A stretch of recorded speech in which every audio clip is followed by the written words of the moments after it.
Hello there, and welcome to another episode of Regular Beer Reviews, where regular doesn't refer to the beers being reviewed, but to the reviewer myself. I'm Jesse, and tonight I'm going to be reviewing a beer that I've never had before. This is another one from the Erie Brewing Company. This is their Bay IPA. I've never had this beer before. I've only had a couple of Erie beers before. They were all given to me just a few days ago, so I'm going to try to do reviews on all of them. Yeah, let's look at the numbers on this beer. It gets a 77, which is just okay from Beer Advocate, and that's with 216 ratings. The Bros give it an 84, which is good, and Rate Beer gives it a 43 overall with a 12 for the style. It has an ABV of 5.6%.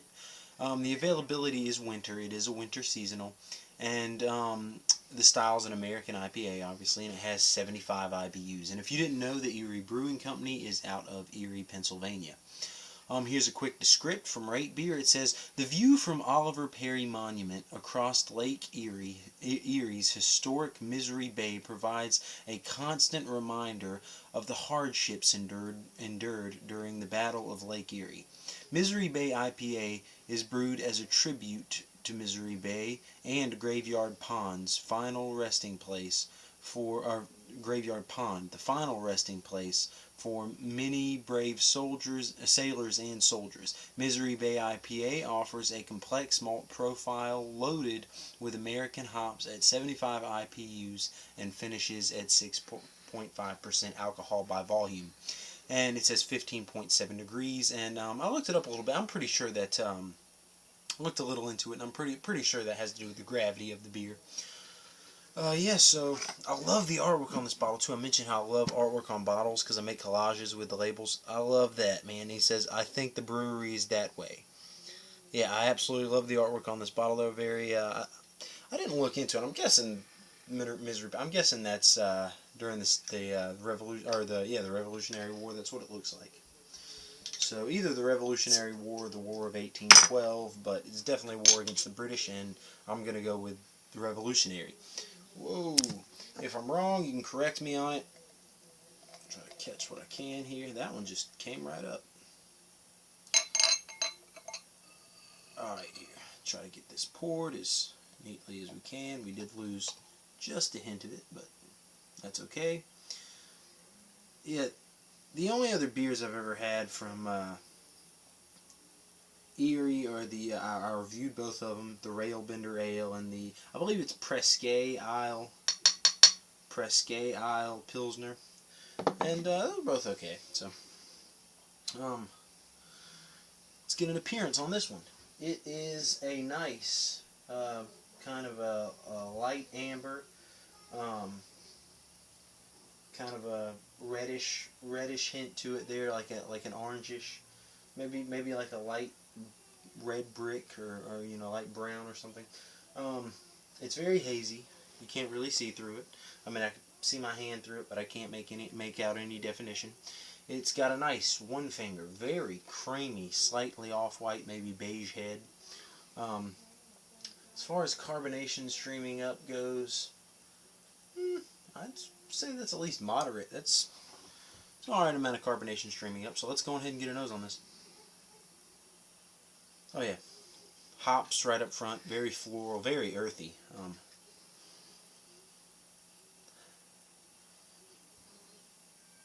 The malt's nice caramel, toffee malt. It's very light, kind of fruity. 75 IBUs. It doesn't smell super hoppy, but it smells good. So let's go ahead and jump into this one.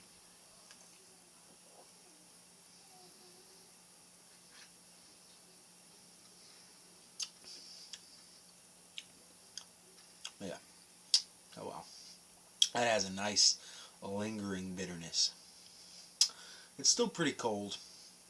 It's been out of the fridge for probably 10 or 15 minutes, and it's probably sitting at 50, 45, 50, maybe a little above that, something like that degrees. Got a nice lingering, I can still taste the bitterness. It's not super dry on the mouthfeel. It's not really watery. It doesn't have a super thick mouthfeel. It's right where you want it to be for an IPA. Nice bitterness though, very floral, very East Coast hoppy type presence there.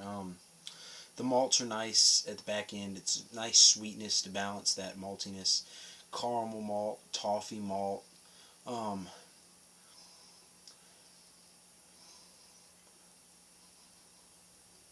a lot of earthiness there to the hop too. I mean,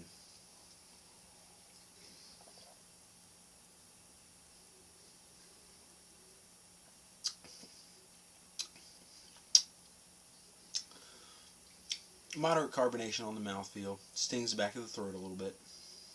And that is a lingering bitterness. I mean, it's not quite as, there are some beers I have that are super bitter. Like, I did a review on Dogfish Head's 90-minute IPA.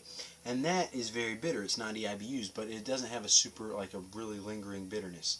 This bitterness really lingers, but it's not quite as bad. Like, I did a review on one, I did a review on one that, what was it? Shipyard's Monkey Fist IPA.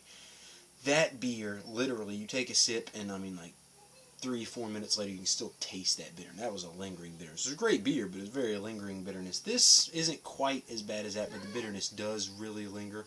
I mean, it's oily. It's an oily hop, and it just leaves that bitterness in your mouth. The beer's not super dry. It's got a nice mouthfeel. Those malts they balance very well with the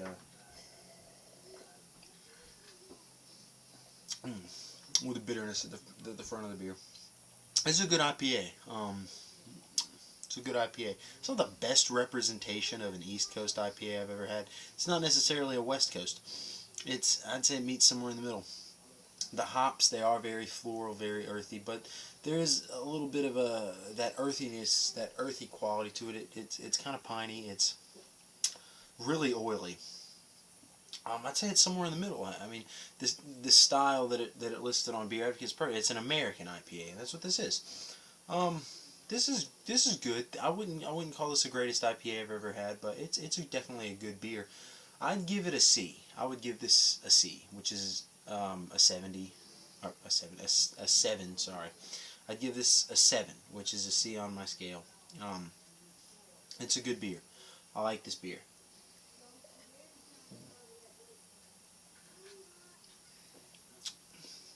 It's a tasty IPA. It's good. I'd say at 6.5%, it's not super sessionable. I mean, you can have 3-4 of them before you have to call it quits, but it's pretty good. So Misery Bay IPA, again, I'm gonna give a 7 out of 10. That's a C, and I think this is a pretty good. It's a pretty good beer. I would say pick it up if you see it. Definitely pick up this beer. For like hop heads that really love that hoppy bitterness, I think you'll like the fact that it does linger, but it's not super bitter. I mean, it's 75 IBUs.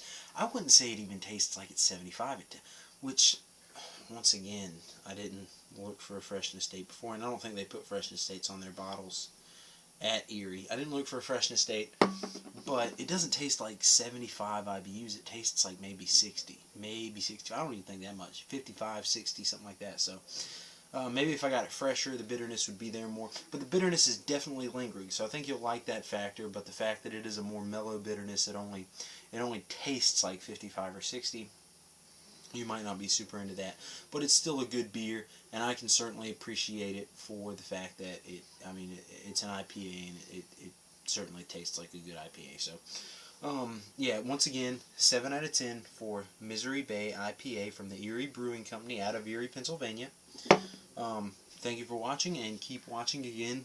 Excuse me. Keep watching again in the future for more reviews. Post.